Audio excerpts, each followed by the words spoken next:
What's up guys, it's your boy PV Rajan here, real estate investor, CPA, CA, and real estate agent. I'm gonna walk you guys through one of my latest flip projects. We took a house that looks like this and turned it in to a house that looks like this. Come along for the ride.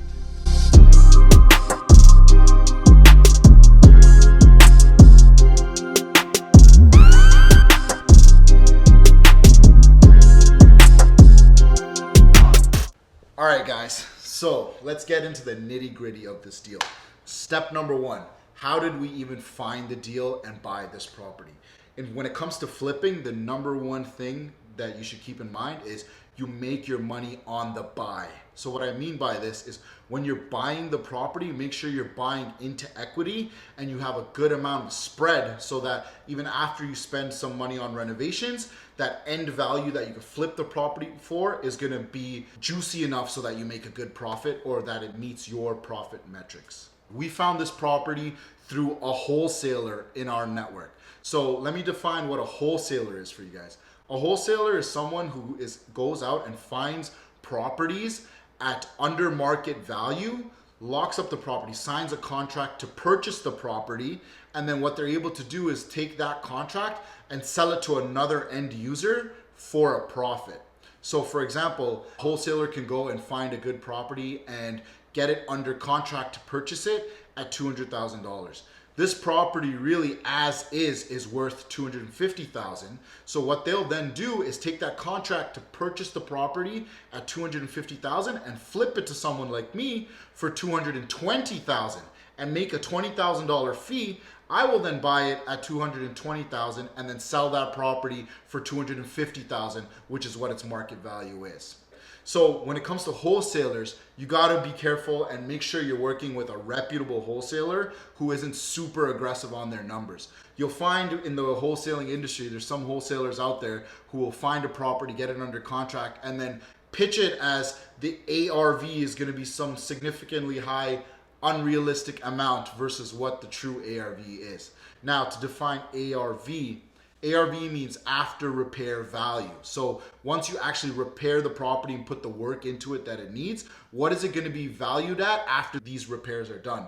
So going back to my point, some wholesalers will say, hey, buy the property from us at this amount, put X amount of dollars in, and you're going to be able to sell the property at this outrageous amount. So make sure you do your own due diligence and you're able to verify what the ARV is going to be for the property for every dollar in renovations that you spend. This property came across our desk. My partner and I went and quickly did our due diligence on the deal. We looked at comps in the neighborhood for this particular subject property. If we put the money into this deal and made it a finished project, what could we sell it for and what have other products on this market sold for that are similar to this property? In real estate, guys, you have to go fast. Good deals will always go quick. If a good deal comes around your desk and you take your sweet ass time to do, your due diligence, walk through it 3 or 4 times, do some thinking and then make a decision, that deal's gonna be gone. So you guys have to now get into the habit of running numbers on deals, doing your own analysis on what makes a good deal. So when deals do come across, you're able to do it very quickly and make a decision on, yes, this is a property I would buy, or no, it's one I'll pass on, right? So in this case, my partner and I, the deal came across, we made a phone call that we wanted to see it. We went, we saw the property once, immediately took a look, and based on our experience, we knew that it would cost X amount of dollars for us to renovate this property, get it to its ARV, which we were also comfortable with, and ultimately sell it and make a profit. So we looked at it once, and the next day we submitted our offer right away. Now, once we submitted our offer, it was accepted by the wholesaler, so that was awesome. We were super excited. The next step was actually closing the property. So the purchase price for this property was $218,000. Now, we were initially planning on putting 20% down in cash and having the bank come and finance the remaining 80% required to close this deal. The bank comes in, sends an appraiser to appraise the property. The appraiser comes in and is like, what the f***?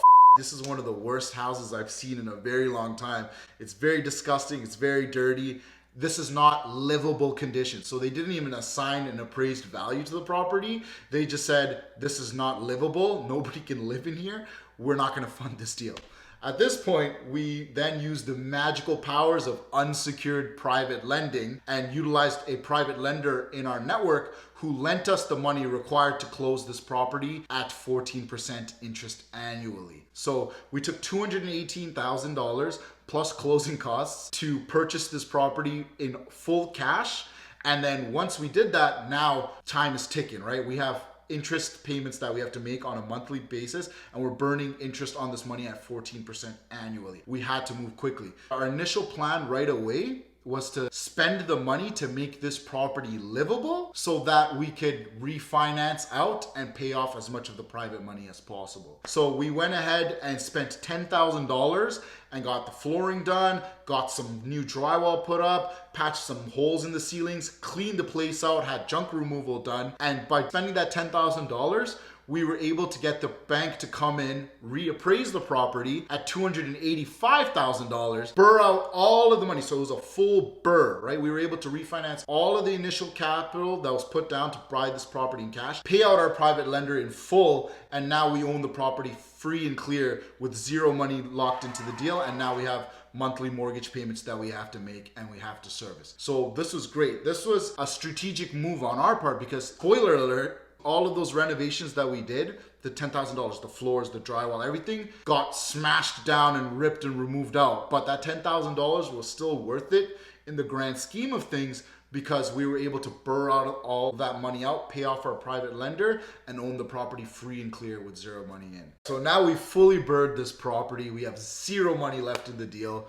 What the hell do we do now, right? So initially when we purchased this property, our plan was to buy it, fix it up, and flip the property. Now, having been able to fully burr the thing with just $10,000 put into it, things were a little different, right? So we sat back and analyzed, what the hell do we want to do with this thing? We could sink in a little bit more money, make it slightly nicer, and then rent it and have it being a cash flowing rental property for us where we had $0 in it and it's just paying us cash flow every month, which was a great option. Option number two was what our original plan was, is put some more money into it, make the kitchen a little nicer, fix some of the other things up, and flip the property and take what I would like to say was a guaranteed profit based on what we had seen for comparable properties on the market and take that money and run with it. Or we had option three where things got pretty interesting. This is how it came to life.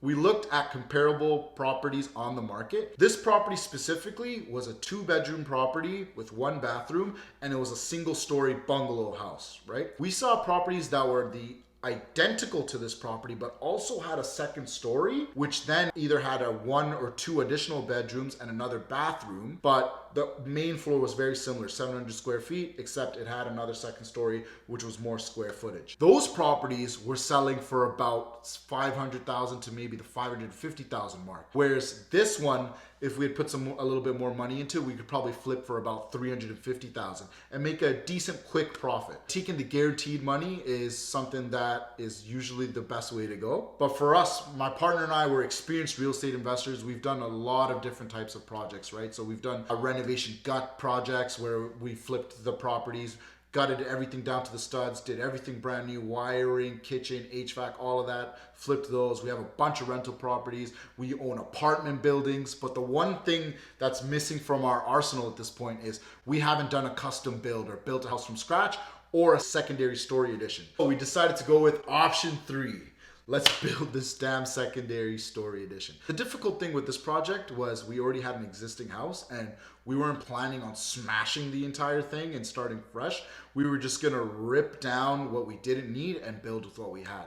So by the time we got to the final permit package that we were gonna submit, what we had asked to be approved for was to rip down pretty much everything from the original house except for its original foundation, add a little bit more foundation, and then build everything else brand new. So we're gonna put new framing into the house, new wiring, new HVAC, everything's gonna be new, and even the framing and the build is for the house is gonna be brand new as well. Now we have to essentially relearn what the rookie mistakes associated with these trades are, right? So, how much something should cost, how long it should take. So cost-wise, as experienced real estate investors, we know how to work with contractors, understand the costing and have a decent budget from that perspective. However, timeline-wise, we're not as familiar. If you ask me how long it should take to get a new kitchen done, new flooring done, new drywall done, new paint done, all of those things I know. But foundation, this is something new to me. I'm speaking Chinese now, right? So this I had to learn from scratch. So, I was promised an original timeline, and that timeline was constantly extended, which ran into delays with that. We ran into delays with the framing, and all of these delays, which are pushing our completion timeline back and also increasing our holding costs. Again, part of the learning lessons, it was very frustrating at the time, but in real estate, again, it's simple, but it's not easy. You gotta be willing to stay resilient, willing to problem solve. When some of our contractors would give us problems and just try to say, yeah, it's gonna be another week, or it's raining outside, it's snowing, I don't wanna be pouring foundation in this. It's all about problem solving. I believe at one point for the last portion of the foundation, we literally had a little hut buildups with heat going into it so the guy could stay warm and get the foundation done on time so that the next trade can come in. The other thing you have to understand is if one trade delays you, things are layered like this, so everything else gets delayed, your entire timeline gets pushed. So when you're going into these flip projects or build projects, make sure you have a buffer to extend your holding costs needed. Have a very tight runway, like, okay, I can afford to hold this property for 9 months and the project has to be in 9 months or I'm gonna run out of money. That's gonna be an issue for you because oftentimes things do get delayed. So make sure you have that buffer to extend your timeline if needed. So the next big thing now was working with the local building office who does the building inspections. Along the way of the project, there's multiple mini inspections throughout that need to be conducted and passed so you can move on to the next stage of the building process. So logically, this makes a lot of sense because you want to make sure that every portion of the building code is being followed so at the end have a product where it's unsafe to live in or there's something that needs to be fixed, which now you're going to have to break everything to get to that item to fix it, right? So if you have a problem in the foundation, but now the house is already built on top of it, it's going to be so much more harder to rectify it. So I agree with the building process. There should be inspections along the way. However, the building offices still don't make it easy for you, right? They'll come in one time for an inspection, outline everything that needs to be done. You can check off all of those things, and then the next time they come, oh, there was these few things I missed before that I forgot to tell you about. Now I'm gonna fail you on the inspection today, get it fixed, and then I'll come back in another 2 weeks. All of these things will delay your timeline. So again, make sure you account for delays. Even if you're being compliant with what the building office wants, there's still going to be things that pop up. There's still going to be random issues that you didn't plan for specifically, but you can plan for on a macro level by knowing that there's going to be delays and having the cash and burn ready to support this built into your project's budget. All right, so now we've jumped through all of the hurdles and we finally have a nice house built. The house looks beautiful. It's come a long way from where we initially started. And again, there's been a lot of headaches along the way related to trades that I haven't traditionally worked with. Like for example, the exterior siding guy. I've only done interior finishes, so I've never had to work with an exterior siding guy and the headaches associated with that, and an external spray foam guy. Things of that nature, a lot of learning experiences, a lot of headaches, but we got through it and now we have a nice built house. A key thing I want you guys to pay attention to is the quality and craftsmanship of the interior finishes. This is very important. If you go ahead and do a final inspection before you list the house and there's little areas that need to be caulked or paint spots or like tiles that are missing grout and things like that, if from your perspective, it's a very easy thing to fix. You can bring a contractor in, not expensive. It's little touch-ups, right? Not expensive work, but not doing these little touch-ups can have a significant impact on your purchase price. The buyers who come in are gonna see these little unfinished things and want to pay 10K less, 20K less for the house, maybe 30K less. That's gonna have a significant impact on what they're willing to offer you versus what it could cost you to just fix those things, right? So make sure you do a thorough, what I like to call a pre-delivery inspection, and make sure that the property is looking as perfect as possible, right? Have all your touch-ups done, have all your caulking done, make sure the place is clean. Get a deep construction clean done because again, you can have beautiful hardwood flooring, but if there's paint spots left on the hardwood flooring from your contractors, which in theory you could just clean, your buyers are gonna see paint spots everywhere and that's gonna hurt the perception of the property and ultimately the purchase price for the property. So the next thing you wanna do is make sure you have an experienced real estate agent who's familiar with these types of projects and knows the little intricacies associated with not only the home itself, but also the building process. In my case, I'm a real estate agent and I'm the one who listed this property. So when the buyer's real estate agents are asking me questions about the build, what specifically was changed, is there a heated crawl space, all of these little intricacies associated with the building code that the buyers are concerned with, I was able to answer this question because I'm an experienced real estate investor myself and I had went through the process. So when you're flipping properties, make sure that you have an agent that is able to answer these questions to make the buyer agent's clients more comfortable and ultimately lead you to getting the price that you want. Now we get to the happily ever after. The property sold after 7 days on market, baby. Let's go. We had all of the ingredients for success.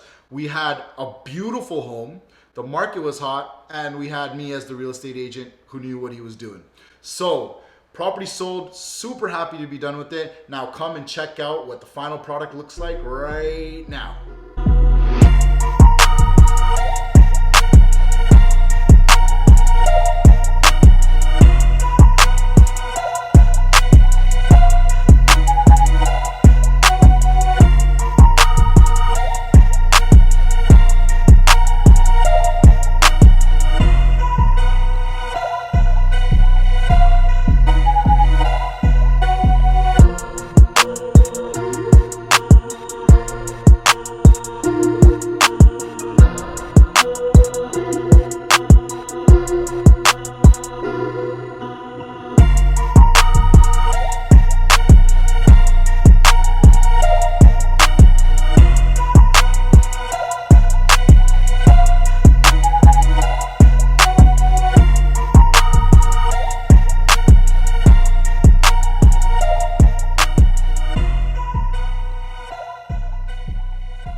So that's the finished product. A lot of hard work went into it, a lot of learning experiences, which I'm looking forward to taking on to the next custom build and the next custom build and really developing my expertise in this area now as well. All right guys, well, I hope you really enjoyed this video. If you did, give it a like right here. And if you're looking forward to more great real estate content from PV Rajan, make sure you hit that subscribe button. I'll see you guys in the next one.